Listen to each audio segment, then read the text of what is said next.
Hello ladies and gentlemen, and welcome to the bottom of Breedtsnek. I have with me the new 2023 KTM 390 Adventure, and the big highlight of this new model is spoked wheels. In fact, it's the only adventure bike in this class to have spoked wheels. And what do spoked wheels do? Well, they're supposed to make the wheels stronger. So I thought I'd go dash up Breedtsnek and see if I can break them. People tell me I'll be very good at testing wheels because I'm so fast. Breedtsnek is a rocky climb up the notorious Magaliesberg mountain, and a challenge for even little plastic bikes. An adventure bike, even a small one, should find this tricky. Would the new 125,000 Rand 390 be up to it? We shall find out. But first, some technology. Now before we start, let's do a bit of housekeeping. That is a TFT dash. It is the only TFT dash available in this range, in this class of motorcycles. So the KTM 390 is the only one. None of the other sort of 300, 400, whatever they're called classes have that. It's also got some electronicals. So for example, if you look over there, it says the ride mode's on the street, the ABS is on road, MTC, motorcycle traction control is on. That's not good enough. We go to, first of all, it says ride mode. We go there. We put it down to off-road. Yeah. Okay, ABS. We're going to put it in off-road. That means it turns off the rear traction control. This is the only bike in this class that can turn off the rear traction control. It's the only one that's got, or ABS, sorry. It's the only one that's got traction control, which we shall now turn off. Wait. Close throttle, twist grip, keep pressed. Okay, there we go. Now that that's all done, we can ride. Let's go. Okay, first little obstacle. Man, it's slippery over the step up. Oh, there we go. Hey, up we go. Oh. Bumpy. And slippery, and slippery, and slippery.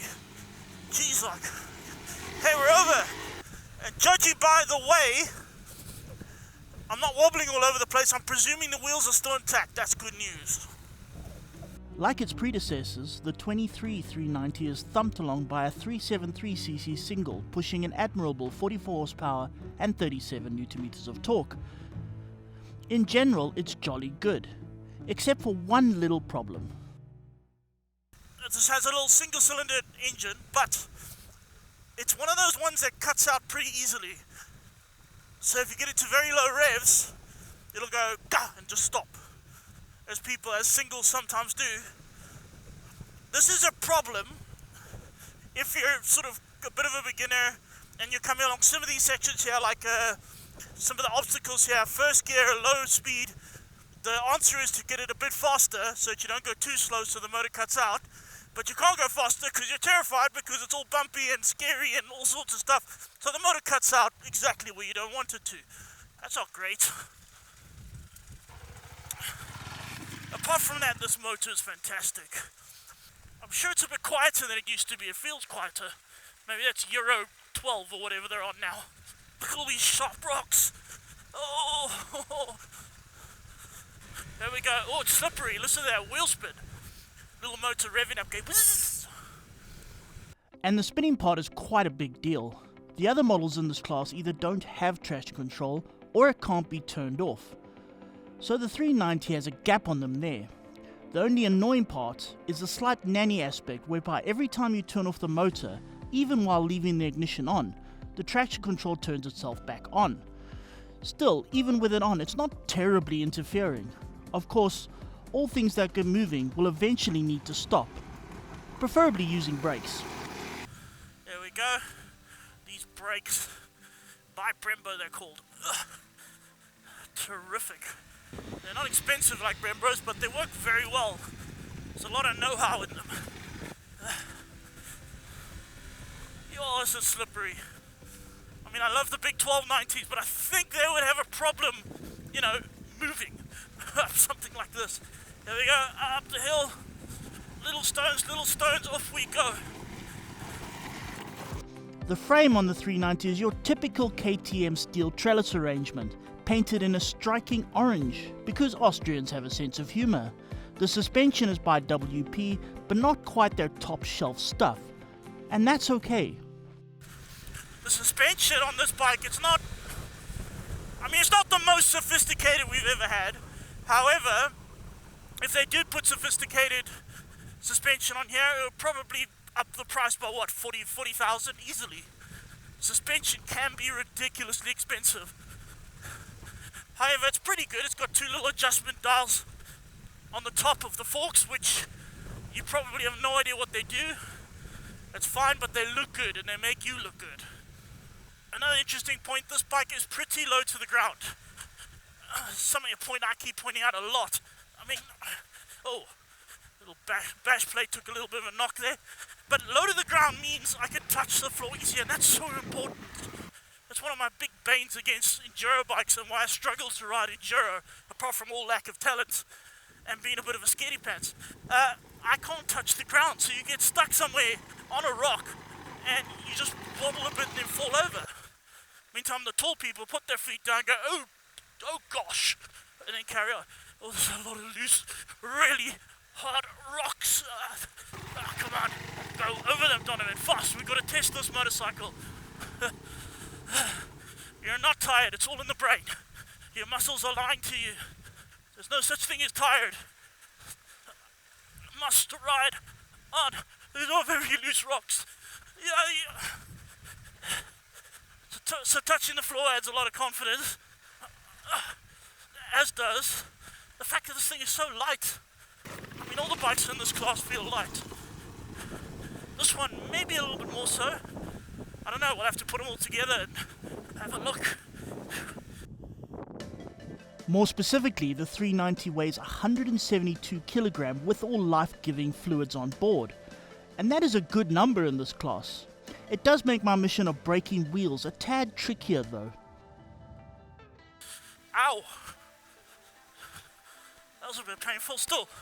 Well, I don't think we've smashed the wheel yet. Mind you, the ground is so loose and wobbly, you wouldn't know. You honestly wouldn't know if you had. Okay, here's a big pipe. Maybe I could break a wheel on this pipe. Okay, first gear. No. There are people who consider this to be an enduro route. In other words, not made for adventure bikes. I'm defying them all. Haha. Me and the 390. With catastrophe so far being averted, we stopped at Ronnie's house for a cup of tea.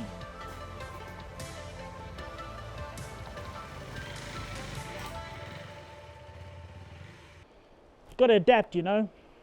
Load shedding. And the fact that this place's electrics were gutted 20 years ago, but after the tea break, it was time for a little 390 introspection. Okay, things I don't like about this bike, it's the only bike that's got both a TFT dash and a quick shifter in this class. Saying that, neither of them are very good. I mean, in terms of like global TFTs, this dash is a bit small. I think it's a second-hand dash, or I think it was a 1050 or something. So it's not the biggest, not the best. And this quick shifter, it's a little bit clunky. Sometimes it doesn't want to work so good. I find that every now and again I'm having to tap off instead of use the quick shifter, which is problematic. However, as I said, your alternative is none of the above. And I'd much rather have a quick shifter, both-way quick shifter. In fact, like this thing has, that's not perfect, then none at all. While we may not be able to complain about the technology, the state of the road was becoming a bit taxing. I don't remember the past being this bad. Hey, I'm using second gear. Isn't that fun? Hey, upness has stopped. There's no more upness, only downness. I guess that means we're at the top. We are at the top. Yes. Well, not quite. We've got to go up that way. After a short ride and a little bit more upness, we reached the top. There we go. I think we're at the top. Well, put it this way. If I keep going straight, I'm going to go downhill extremely quickly. I'm exhausted. That was a little bit stressful, but I'm here. There we go. Top of Breedtsnek on a 390.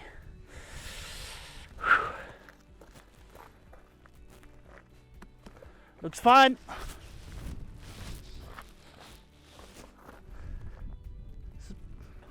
there we have it, ladies and gentlemen. You can indeed ride up places like Breedtsnek like a complete idiot and not break the new spoked wheels on the KTM 390. That's a win.